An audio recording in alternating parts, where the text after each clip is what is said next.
Boa tarde a todos. Vamos dar início à nossa aula de projeto e construção de máquinas. Hoje, dia 20 de maio, quarta-feira, turma do horário EF-Tarde. Hoje é a nossa primeira reunião de projetos, né?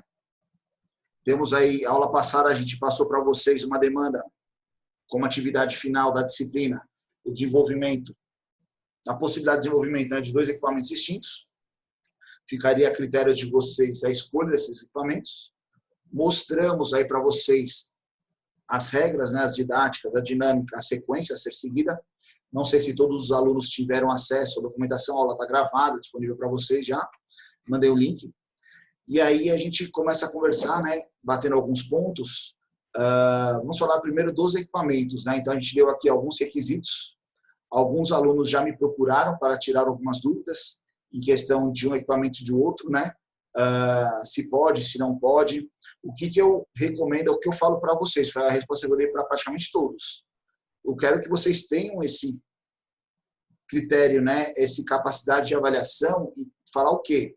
Eu estou desenvolvendo um equipamento que atende a isso, né? Se eu falar que o meu equipamento vai trabalhar os parâmetros especificados lá, que são requisitos para o cliente, se meu equipamento atende esses requisitos, se eu vou montar ele de uma forma que ele vai atender, então não tem por que ele não dar errado, não dar certo, né? Cabe critérios, são decisões. A gente, como projetista, é uma profissão de decisão. Então, a gente tem que tomar decisões e aí trabalhando em cima dessas decisões.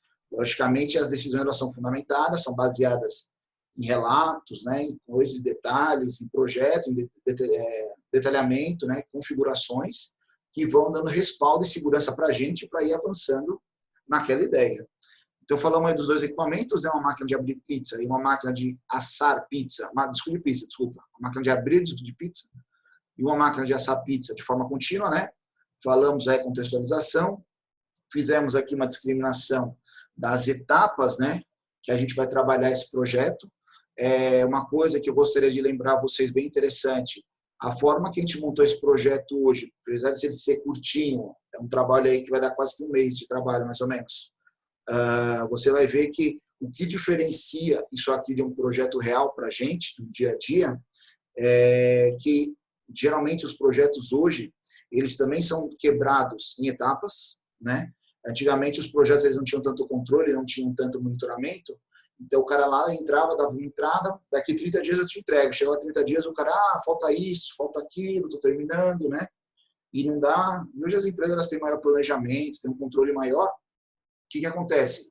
Existem etapas intermediárias, ou seja, em algum momento lá, você vai fazer uma pré-apresentação do projeto para o cliente, você vai fazer um teste de validação com a presença do cliente, por exemplo, mesmo que ele não seja a entrega final.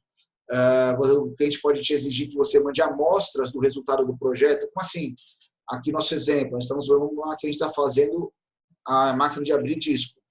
Ele vai falar assim, ó, lá para o dia tal, me mande aí os discos que ela abriu, que eu quero avaliar aqui, receber esses discos para ver como estão.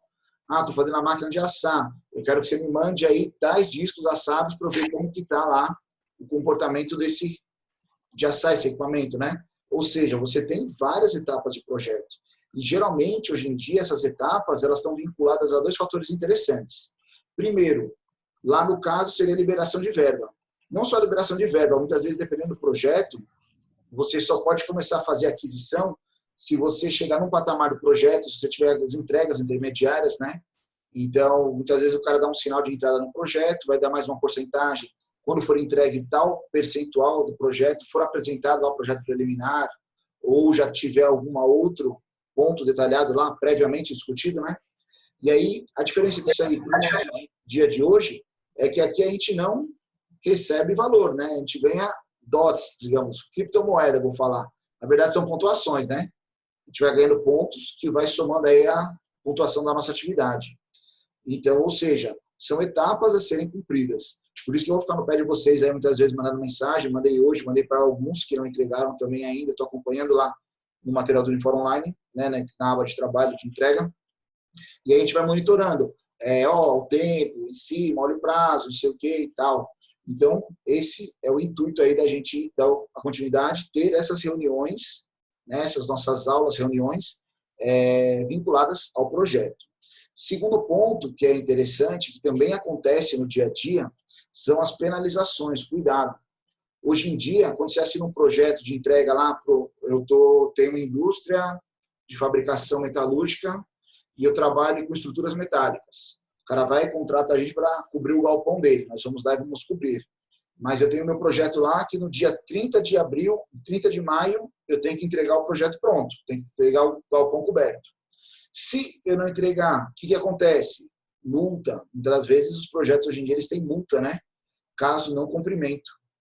Multa como assim? Eu tenho que pagar? Tem um percentual que se desconta, ou você tem que apresentar alguma coisa. Sempre tem algumas contrapartidas. Isso aqui eu queria deixar claro para vocês que no nosso caso, ele também ocorre, né? A gente colocou aqui, as entregas são feitas conforme o cronograma, dentro da ferramenta da aba de trabalho lá do Unifor Online. Caso exceda o prazo, você perca essa data, né? Você pode enviar por e-mail, mas existe uma penalização aí de 20% na nota. Ou seja, você vai vendo que isso aí é a realidade, é o dia a dia que a gente trabalha hoje, ok? Pontos interessantes a serem discutidos também. Se vocês verem a discriminação aqui das etapas do projeto, é uma evolução. Então, hoje, o que era importante vocês pensarem e mandarem para mim, eu não li ainda, nem todos entregaram, dei uma olhada em alguns, na verdade eu li do pessoal da manhã, o quê? Você vai definir lá para a gente, né, qual o tipo de equipamento, quais são as características do seu equipamento, como ele vai funcionar, qual tipo de acionamento, né, quais são todo o detalhe de funcionamento do mesmo. Logicamente, falar da sua equipe, ou se você está fazendo individual ou em equipe, e qual equipamento você vai fazer. E aí eu queria começar perguntando para vocês, se alguém tem alguma dúvida que gostaria de discutir aqui entre todos, perguntar para vocês se está tendo alguma dificuldade em pesquisa. Eu acho que não é tão difícil no mercado, aí, se vocês pesquisarem a nível de internet, tem muita coisa difundida sobre esses dois equipamentos, para áreas distintas, as áreas mais distintas que você imaginar. Mas eu pergunto a vocês, alguém tem alguma dúvida, algum comentário, algum questionamento sobre essa primeira etapa? O professor está bem tranquilo nessa primeira etapa. Você já definiu, Davi, quem é sua equipe, se é sozinho, seu equipamento, tudo ok? Eu vou fazer sozinho mesmo. O meu equipamento vai ser o de abrir massa de pizza. Maravilha, tranquilo. Mais alguém? Vamos lá? Professor, eu tenho uma dúvida. Se a gente precisa anexar imagens modelo assim do que a gente quer. Nesse primeiro, não. Vai ser nessa segunda aqui do dia 27, na outra quarta-feira. Entendi. Tá? Esse não necessariamente modelos. Você tem que descrever só o princípio de funcionamento, né? Vou fazer manual, não, a minha vai ser elétrica, não, a minha vai ser hidráulica, a minha vai ser pneumática. Entendeu? Você já vai bolando aí. Eu vou fazer um forno, ele vai ser elétrico, ele vai ser a gás, vai ser atômico, entendeu? Cada um pensa aí na sua lógica, né? Por que isso? A gente tem que definir para dar uma linha, né? No raciocínio do projeto. Professor, no caso, o meu, eu não especifiquei que disse lá, né? Será um forno elétrico e tal. No caso, eu coloquei nas informações que ele, no caso, vai utilizar eletricidade, né? Colocando, no caso, a potência dele, né? Necessário, tinha que descrever que é um forno elétrico, não? Só colocando a potência seria suficiente? Não, fica intrínseco, né? Mas o quanto mais você conseguir detalhar, melhor. Mas, se você falar lá que ele tem uma potência, vai trabalhar conforme acionamento elétrico, alguma coisa assim, a gente vai deduzindo. Mas quanto mais você conseguir detalhar, melhor. Entendeu? Entendi. Esse arquivo que a gente enviou hoje para o senhor, a gente ainda vai poder editar ele depois? Vai. Eu vou dar uma devolutiva para vocês, logo dele aí. Entendeu? Vou fazer alguns comentários, posso responder com algumas perguntas que podem ter gerado dúvidas, né? Tipo assim, de interpretação. Aí, esse documento, pessoal, geralmente, esse termo de abertura de projeto, né? Essas premissas do projeto, justamente uma etapa que a gente vai ter as definições de direcionamento, né, do nosso caminhar, mas nada impede de sofrer alterações. Você pode chegar lá no momento, por exemplo, eu estou bolando um exemplo, né? Uma máquina de abrir massa de pizza hidráulica. Chega um momento lá que eu vejo que o hidráulico ele é inviável, um exemplo, né? Ele poderia ser aplicado com pneumática, que seria mais fácil de aplicação. Aí eu posso fazer uma mudança, né? uma correção lá nesse meu documento e falar, não, o princípio de acionamento agora ele vai ser pneumático, vai ser hidráulico, estou dando exemplos, né? Entendeu?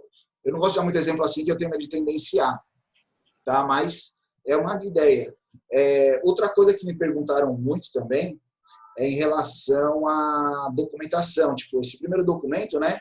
A gente colocou lá uma descrição como documento em Word, e aí me perguntaram, né? Como que eu faço ele? Qual característica, né? Qual a cara desse documento? Uma forma de montar. Eu não gosto muito de tabelar, de colocar modelos para vocês, porque quando a gente coloca um modelo, quando a gente coloca uma forma a ser seguida, a gente tendencia as coisas. É igual aconteceu naquela nossa atividade lá que a gente fez, da mesa, por exemplo, né? É uma atividade que a gente faz e que a gente fez um comentário lá da mesa quadrada e redonda e tendenciou muita gente a ir para a mesa redonda em função de um comentário. Talvez se não tivesse sido feito o comentário, a tendência poderia ser uma mesa convencional quadrada. Não que esteja errado, mas você vê como que você pode acabar tendenciando um projeto e essa tendência ela pode ser positiva ou negativa, tá? Isso aí a gente não tem como saber, em função de pequenos detalhes do projeto, né? Logicamente, algumas coisas a gente tem que amarrar, a gente tem que restringir potência, as configurações de tamanho, espaço, força, né? Estou falando exemplos gerais, porque senão fica muito abrangente. Aí não tem como os projetos trabalharem em paralelo, né? Assim, tipo, não é competir entre si, mas serem avaliados no mesmo nível, né? Você fazer lá uma coisa meio absurda e outro fazer uma coisa mais simples, um atende 10 vezes o tamanho do outro, então são patamares distintos. A gente dá algumas diretrizes, mas não tem aquela questão de como você ter um modelo de apresentação do documento. Beleza? Vamos lá. Alguém gostaria de fazer equipe? O Wendel está perguntando aí, se alguém gostaria de fazer equipe com ele, né? Equipamento de abrir peça. Já conseguiu aqui, ó. A Vládia já se candidatou lá. Mais algum questionamento, pessoal? Ei, professor. Oi. O senhor fala aí, depois de acionamento, o senhor fala controle. O que seria esse controle? Vamos lá. Eu vou falar aqui do abrir pizza. Vou usar o exemplo dos dois, tá? O que é o controle em abrir um disco de pizza? Eu tenho que ter controle lá, provavelmente não, com certeza, né, da espessura. Entende? É como se fosse o limite, né, digamos assim. Exatamente. Né, você tem esse controle dela, né? O que o operador, como ele vai intervir ali para adequar aos parâmetros. Quando a gente fala aqui no forno, né? Por exemplo, ele vai ter um controle de temperatura, não sei se o contínuo de vocês é com esteira velocidade, entendeu? Tipo, são esses controles, são as variáveis que o operador interfere na máquina, entendeu? Beleza, entendi. Tranquilo? Tranquilo. Olha, professor. Eu mandei para vocês, acho que na manhã, um vídeo. Vocês assistiram em questão de equipamentos mecanizados para alguns alimentos, alguns processos que para a gente são coisas podem parecer banais, mas que eles são mecanizados para aumentar a escala de produção e não só aumentar a escala, você padronizar o seu produto. Chegaram a ver esse vídeo ou não? Tinha mandado pela manhã, quem não viu, vê depois. Uma coisa muito interessante, queria comentar com vocês. Hoje em dia, o mercado ele busca muita eficiência, né? E muitas vezes essa eficiência ela não é de pronto atendimento, ela não é uma eficiência de pronto atendimento, é você conseguir comprar uma matéria-prima barata, você conseguir um nicho de mercado específico e atender exclusivamente ele. Isso aí pode ser uma vantagem, tudo bem. Mas quando você pensa em eficiência a longo prazo, o que seria eficiência? Produzir mais, digamos, com menos recursos, né? Com menos investimento, com mais rendimento lá da minha matéria-prima, por exemplo. Você fala assim, então, aonde isso entra? A maioria daqueles equipamentos que vocês viram no vídeo lá, vocês olham, são equipamentos mecânicos que posteriormente são automatizados. Às vezes o pessoal faz um estereotipo que aquilo ali é uma automação. Mas a automação nada mais é do que um controle. Ele é um controle do quê? De um equipamento mecânico. Então, você precisa ali da intervenção mecânica, da ação mecânica, mecanismos, acionamentos, né? Toda essa funcionalidade para chegar num ponto onde você possa ter um controle mais aperfeiçoado, né? Lá, uma automação integrada, que aí essa automação ela vai controlar seus processos, te mandar relatórios. Indústria 4.0 hoje, né? Que ela te dá lá parâmetros, relatórios, estimativas, uma rede neural que analisa seu processo como está caminhando e vai te dando feedbacks em tempo real de como está a sua produção, né? Como é o seu objetivo, se você vai atingir sua meta, se você não vai, quais são os riscos que estão inerentes ali. Mas tudo isso parte de uma fabricação mecânica, de um mecanismo, de um conjunto de componentes, elementos de máquina que trabalham em conjunto para fazer uma ação, um movimento, né? Então, aquele vídeo mostra muito bem isso. Vocês verem lá, a parte que limpa o peixe, por exemplo, né? Você tem uma parte de manipulação ali de alimento, um alimento que tem um alto grau de contaminação, né? Perecível, tem um grau de contaminação cruzada, que a gente fala, de ser perecível, um pouco mais elevado do que outros produtos, e ele é todo manipulado mecanicamente, né? Não tem intervenção humana. Aí você vê máquinas que dosam, máquinas que selecionam. Então, tem vários tipos de equipamentos hoje em dia que todos eles partem desse princípio mecânico, que vem lá dos mecanismos, que vem lá dos sistemas mecânicos, que vem daquela prototipagem, daquela montagem virtual para depois você validar ela fisicamente, né? E parte da engenharia mecânica. Posterior, tendo essa estrutura mecânica pronta, é que aí é possível você começar a controlar. Logicamente, o controle não vem só depois, ele está dentro desde o início do projeto, né? Você já vai no mecanismo sabendo quais são os acionamentos, como controlar, o que controlar, quais os graus de liberdade, né? Qual o range, né? Que a gente fala, quais são as precisões desse nosso sistema. Então, tudo isso está trabalhando em conjunto, ok? Outra coisa que eu queria comentar com vocês é associando apenas alguns assuntos em relação ao projeto. Primeiramente, eu queria que vocês pensassem todas as etapas que a gente descreveu aqui, pensando elas junto dentro da nossa disciplina, pensando no que foi discutido nas nossas aulas. Talvez você possa não lembrar de tudo. Eu coloquei uma apresentaçãozinha aqui, que foi uma das primeiras aulas que a gente teve, que a gente mostrou essa chargezinha aqui, ó, e essa charge, ela diz muito bem uma vivência de projetos, e é justamente uma coisa que a gente está vivendo hoje, né? Por exemplo, quando a gente apresentou o projeto para a aula passada de vocês, a gente estava nesse patamar aqui, ó, nessa primeira etapa, onde a gente apresentou para vocês o quê? Explicou a demanda do cliente, né? E aí, como que esse projeto ele foi compreendido, como esse projeto foi entendido, como ele foi analisado, né, pela equipe. São essas duas outras etapas. Aqui mostra uma charge relacionando as divergências que podem acontecer. Às vezes a própria pessoa ela coloca uma complexidade maior do que tem. Tem outros que conseguem ver pontos distintos, né, que não seja errado, não que seja errado isso, mas tem aqueles que vão pensar de uma forma não trivial para fazer um negócio, não que esteja errado, mas também pode estar certo, né? Aí vão pensar de formas distintas. E essa chargezinha é muito interessante, tá? Por exemplo, aqui, ó, eu vou mostrar ela de novo para vocês e comentar junto dentro do nosso projeto. Como ele explicou, né, como foi apresentado, como o líder de projeto entendeu, então como ele pensou, né, nesse entendeu lá o que o cara falou, né, como quem explicou, como ele foi projetado. Vocês têm que ver que tem que ter uma relação entre eles, né? Aqui estão bem diferentes essas relações, nós temos que andar junto. O nosso planejado é o nosso planejado, é o nosso projetado, é o nosso desenvolvido, é o nosso entregue, né? Eu não posso aqui, ó, entender de uma forma, projetar de outra, construir da forma que der. Documentação de projetos, é uma coisa que até a gente comentou agora há pouco aí no grupo, né, quando a gente falou do caminhão do Joffre lá. A documentação ela é fundamental. Você fazer as etapas do projeto e ir arquivando isso, né? Se daqui 2 anos você precisar repetir esse projeto, você não vai lembrar dos detalhes. Documentação escrita lá, porquê dessas decisões, o porquê foi feito assim, né? Como ele foi cobrado, né? Como ele foi realizado e que realmente o cliente queria. Nessa chargezinha aqui, a gente tem que tomar cuidado para não entrar dentro desse ciclo, né?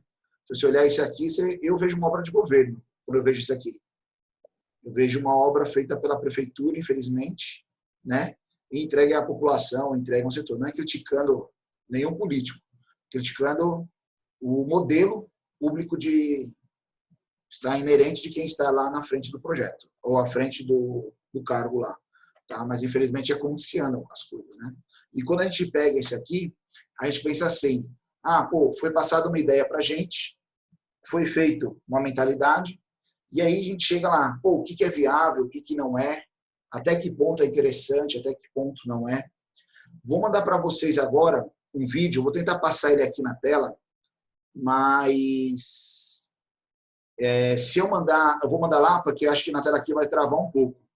Mas se eu falar para vocês assim, se eu pedisse para vocês, se a gente colocasse o projeto para vocês e falasse assim, eu queria para vocês fabricarem uma impressora de pizza, o que vocês imaginariam?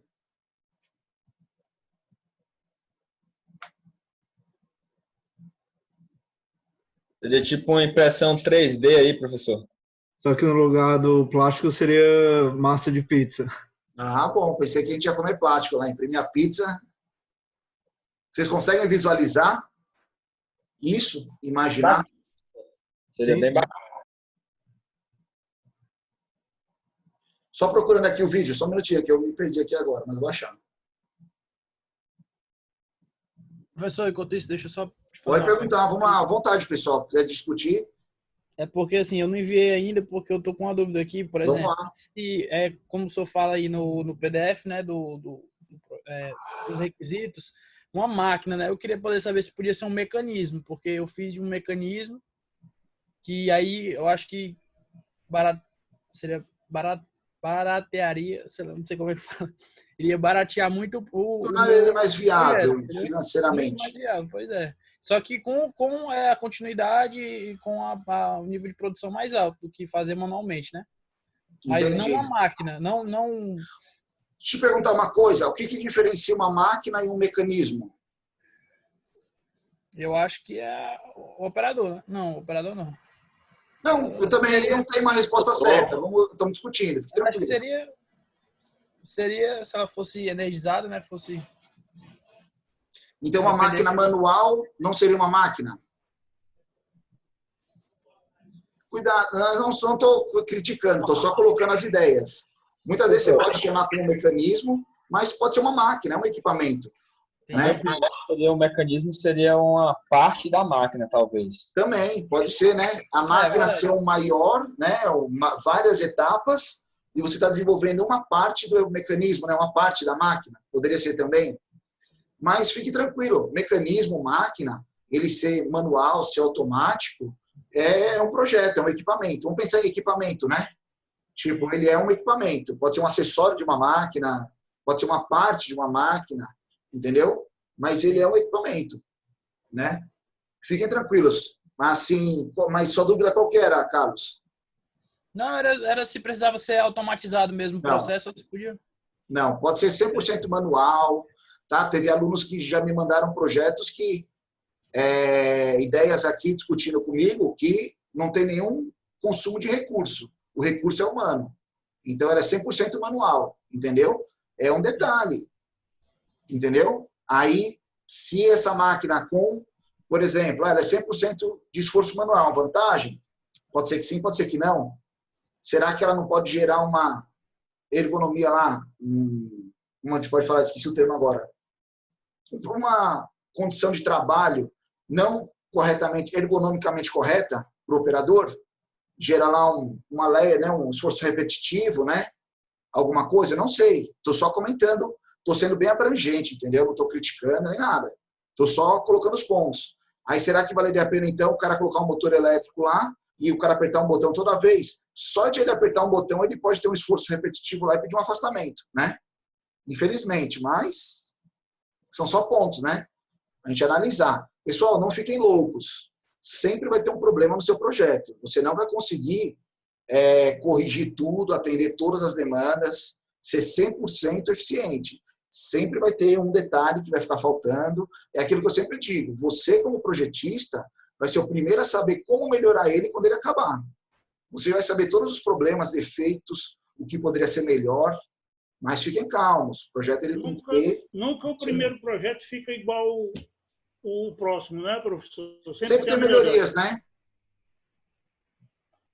Porque geralmente isso a gente vê muito quando você vê assim, é a versão 2, é a versão 3. Ou se o cara está fazendo uma segunda versão, uma terceira versão, por quê? Né? É porque ele mudou, otimizou, melhorou alguma coisa, ou a tecnologia evoluiu, ou durante o processo de fabricação lá teve alguma etapa que, se mudasse, ficaria muito mais fácil de ser fabricado, fácil de ser montado, melhor acabado, né? São características. Estou mandando um vídeo para vocês aí agora. Assistam esse vídeo. Vou passar ele aqui na tela para a gente também. Impressora de pizza.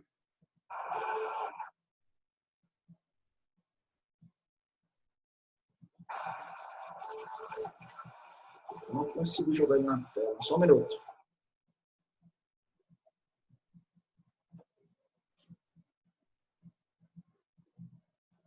Só achei que eu ia conseguir trazer ele para cá.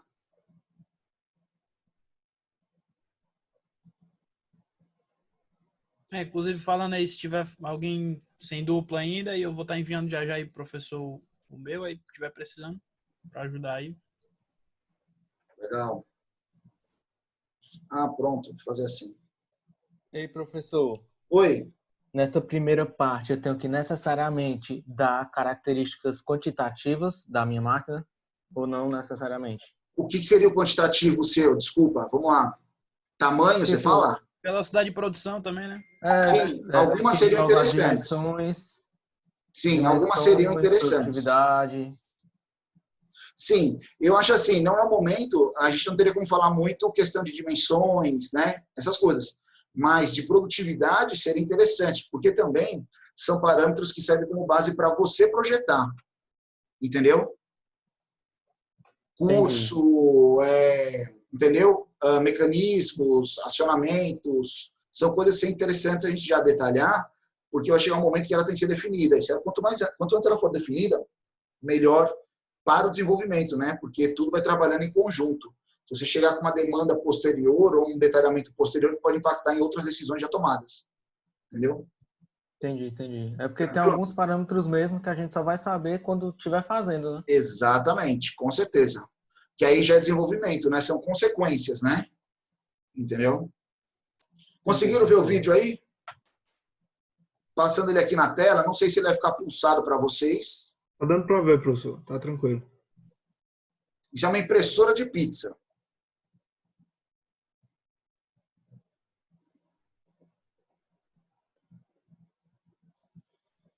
E aí eu pergunto para vocês, um projeto desse é loucura? Não estou perguntando se é viável, estou falando assim, é loucura para vocês? Não. Possível, né? Ele é possível de ser feito. É muito bom, mas uma hora dessa a gente com fome. Estamos quase. Fazer uma máquina de fazer cuscuz. Esse projeto, essa ideia, ela surgiu há uns anos atrás. É o trabalho de conclusão de curso de um aluno. Isso aqui é um vídeo, tá? Não é o projeto dele. Há uns anos atrás, esse aluno que tinha uma ideia de fazer o quê? Foi logo quando começou essas plataformas de delivery, né? iFood, Rappi, né? Uber Eats, tudo isso. Ele queria montar uma cozinha para trabalhar de forma integrada, sem intervenção humana. Como assim? Você fazia o pedido lá no seu aplicativo, a hora que chegava lá no sistema dele, já disparava a produção na máquina, a máquina montava, preparava, assava, empacotava e deixava à disposição uma janelinha que o entregador ia chegar para retirar. Né? E aí você pensa assim, se a gente falar de um projeto desse, com a gente conversar aqui há 10 anos atrás, vocês iam falar o quê? Loucura? Impossível. Meio louco, né? Esse cara tá vivendo lá no mundo dos Jacksons, né? Meio... muito além, né? Que o cara apertava o botãozinho, o carro desmontava numa bolsa, né? E aí, se a gente conversar isso 5 anos atrás, já mudava ideia, né? É o futuro, vai ser assim. Hoje, estamos vivendo o quê? Uma pandemia. Estamos vivendo uma situação que apenas alguns segmentos estão abertos. Por que eles estão abertos? Por questão de alimento? Não. Porque é essencial de alimento. Mas todos os outros que foram fechados é porque eles ainda necessitam da intervenção humana para serem fabricados.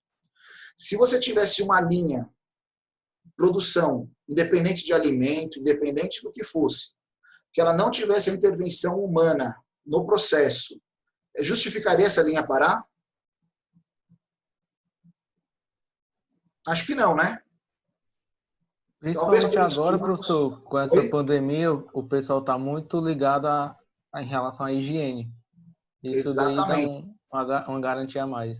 Um equipamento desse, sem intervenção humana, garanto que não vai ter nenhum funcionário coçando o nariz nem espirrando próximo dele, né? Entendeu? Hoje, se o cara tivesse essa empresa, talvez ele estaria trabalhando muito bem. O que poderia ser uma loucura uns anos atrás, 2 anos atrás, hoje poderia ser uma solução, ou talvez seria a solução, né? Então, ou seja, às vezes a gente tem umas ideias, tem pensamentos, elas podem ser, a gente pode torná-las factíveis. Quando a gente olha uma impressão de pizza dessa, eu acredito que aquelas pizzas da Sadia que a gente compra pronta, Seara, não estou fazendo propaganda de ninguém, não sou patrocinado, elas devem passar por algum processo similar a esse, eu acredito. Aqueles discos de pizza lá, que a gente compra já pré-pronto, se você observar, ele tem uns furinhos feitos nele que são muito constantes, né? Bem linearmente distribuídos. Com certeza ele passa por alguma máquina, algum processo mecanizado, não é automático, mecanizado que faz, né? Ou seja, quando você olha um sistema desse, você vê que existe, né, possibilidades, existem ideias, que pode parecer loucura hoje, pode ser a solução para o futuro. Não estou falando que a gente vai fazer uma impressora de pizza, mas há 2 anos atrás já tinha gente pensando nisso, né? E aí não era só montar a pizza, quem só está montando a pizza, mas tem uma máquina que faz a massa automaticamente, né? Que dosa a farinha, a água, lá, todos os ingredientes automaticamente, que mistura, que fraciona, que forma o disco, que monta a pizza, que assa, que empacota e que controla tudo isso. Não quero tirar o emprego de ninguém. Essas máquinas requerem o quê? Controle. Requerem o quê? Manutenção, né? Vai ter que ter um ser humano, em vez de ter um pizzaiolo lá, vou ter um cara da manutenção lá, controlando todo o equipamento, né? Cuidando, mantendo o equipamento. Tranquilo? Então, pessoal, essas coisas é uma realidade no nosso dia a dia. Quando a gente mostrou aquele vídeo anterior que eu mandei durante o dia para vocês, aquelas postas de salmão que você vê no mercado, você vê que elas são embaladas automático, né? Tudo feito, tudo é padronizado. Talvez elas são pesadas de formas distintas porque o peixe tem tamanhos distintos, o rendimento pode ser diferente de um peixe para o outro. Mas mesmo assim, eles são muito próximos, né? Então, hoje em dia, você tem controle. Uma coisa que me impressionou quando eu era mais jovem, era criança, isso na década de 90, eu lembro uma vez eu vi uma máquina de descascar camarão. Eu era criança, tipo, isso na década de 90, 92, 93, por ali. Eu vi uma máquina que o cara jogava um balde de camarão de um lado e ele saia descascado do outro. Eu achei fenomenal. Isso, hoje em dia, é trivial, é fácil, né? Mas, pô, naquela época já pensavam, né, em sistemas que faziam produção em escala. Tranquilo? Pessoal, sobre o projeto, mais alguma dúvida, questionamento? A Vládia me mandou uma pergunta aqui. Vládia, já eu te respondo, viu? Não consigo escrever e falar ao mesmo tempo aqui. Às vezes dá um tilt aqui. Tranquilo, professor. Alguma dúvida mais, pessoal? Queria só colocar mais um ponto para vocês. Toda vez que vocês forem fazer um documento, tem que apresentar alguma coisa, não importa se é um projeto, se é um currículo, se é uma carta, se é um relatório, sempre pensem na apresentação. Não estou criticando ninguém, estou só dando uma dica. Quando você pega, por exemplo, né, isso já aconteceu comigo pessoalmente, e vou dar 2 casos muito interessantes. Quando você tem um zelo pelo documento que você está fazendo, zelo em que sentido? Da montagem, do nível de informação, do linguajar que você usa, da formatação, né, da organização dele, da forma que você apresenta. Tudo isso faz uma diferença. O simples fato de você usar um nome correto, um nome pensado na hora de você salvar o seu arquivo, pode fazer muita diferença. Por exemplo, Quando a gente vai fazer uma seleção de currículo, por exemplo, né? Quantas vezes a gente puxa um banco de dados, que o pessoal envia lá, cadastre seu currículo aqui, né? Nesses sites.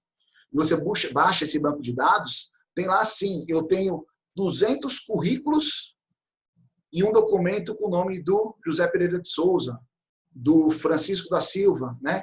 Pô, esses caras já estão se diferenciando só por ter colocado o nome deles no documento, né? Porque os outros, para mim, é tudo igual, todo mundo é currículo. Currículo vitae, currículo não sei o quê, currículo número 2, né? Sabe? Então, tem várias coisas se destacam dentro do documento. A documentação ela é fundamental, ela é importante. Imagine vocês numa empresa, pode ser estagiários, vamos pensar assim, a gente está no nível lá embaixo, a gente é o estagiário, ou a gente ainda é o engenheiro júnior, né? Que hoje em dia tem todos esses patamares, até você virar engenheiro, né? Os caras arrumam várias formas de ir pagando você menos, até você chegar lá no nível, né, do engenheiro. Então, você é um engenheiro júnior, né? Engenheiro pleno, engenheiro sênior e tal. Aí você é um engenheiro júnior e você tem hierarquias acima de você. E aí pedem um relatório para você, um detalhamento de um projeto. E aí você tem esse documento, só que ele é um documento que você fez para as suas informações e está no seu computador. Aí seu chefe sempre vai te ligar em cima da hora. Cara, precisa desse documento agora, me manda. Aí você manda o documento para ele e quando o seu chefe recebe lá, está assim o nome do arquivo, né? Projeto doido, né? Equipamento que não funciona, loucura do chefe, né? Ou seja, você salvou um nome lá que não agrega valor ao seu projeto. E muitas vezes esse projeto, tudo bem que então você fez ele bacana, deu um nome bacana, fez tudo corretinho. Esse projeto, muitas vezes, o que acontece? O seu chefe pede, ele pode estar apressado, ele tem que mandar para uma instância superior, passa por ele direto.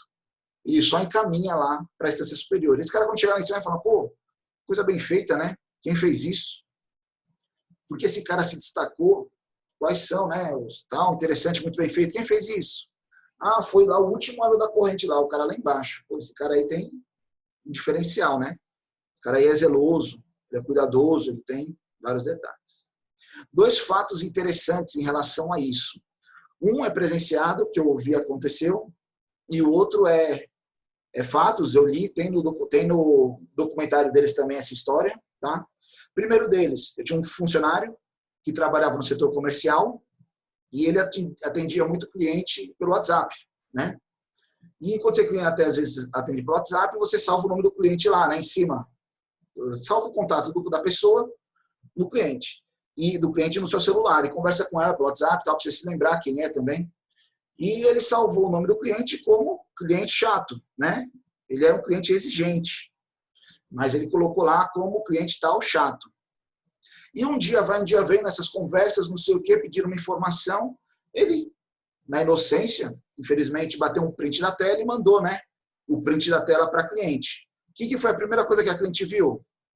O nome dela salvo lá, né? E o nome não era muito bacana. E aí? Ou seja, ele perdeu o cliente, gerou um conflito com a marca, gerou um conflito com a empresa. Foi um estresse, né? E aí você pensa, pô, se o cara tivesse um pouco de zelo lá de como cadastrar o seu cliente, como classificar aquela pessoa, como fazer isso, como gerar um documento, né? Como fazer, como demonstrar o que ele está fazendo, faz um diferencial lá na ponta, faz um diferencial na hora da apresentação, né? E o segundo fato é interessante, vocês já assistiram aquele documentário ou a série, uma minissérie que tem, que é a história da Harley-Davidson, fabricante de motos americana? Já assistiram ou não? Não, professor. Tem uma coisa muito interessante que acontece lá. Eles surgiram antes da guerra, então era uma disputa, né, entre Índia e Harley-Davidson. São 2 montadoras americanas de motos, até hoje. E teve um momento que o exército chamou as duas, então teve uma reunião que tinha lá o exército e tinha a Harley-Davidson de um lado e a Índia, né, Motorcycle do outro. E a Índia, na época, ela tinha maior fatia de mercado, ela vendia mais motos, ela tinha mais número de lojas, ela era mais conhecida. E aí o general falou assim, nós precisamos que as duas forneçam motos, equipamentos de guerra, moto para as nossas tropas, e nós vamos comprar 25 mil motos da Índia e 15 mil da Harley-Davidson, né? E aí estava feita a reunião, ele queria informar isso, ia ter esse contrato de compra, né? Aí o cara da Harley-Davidson, no meio dessa reunião, que estava todo mundo na mesa, ele falou assim, tudo bem, eu trouxe aqui alguns modelos, projetos, pré-apresentações e ideias. Não era papel, tudo em papel na época, isso era na 1917, né? Início da guerra, 18. Aqui os projetos de ideias que nós podemos fornecer para vocês para ajudar as tropas.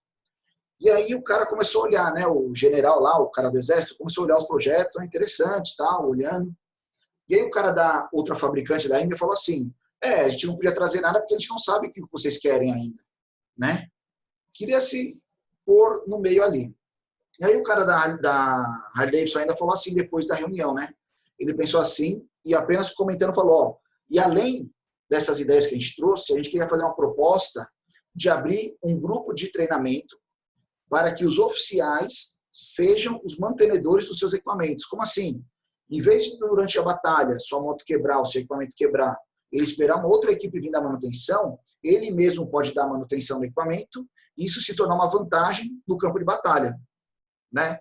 E isso são ideias, são propostas, né, que ele colocou ali na hora da jogada, e ele tinha já isso pré-pensado antes.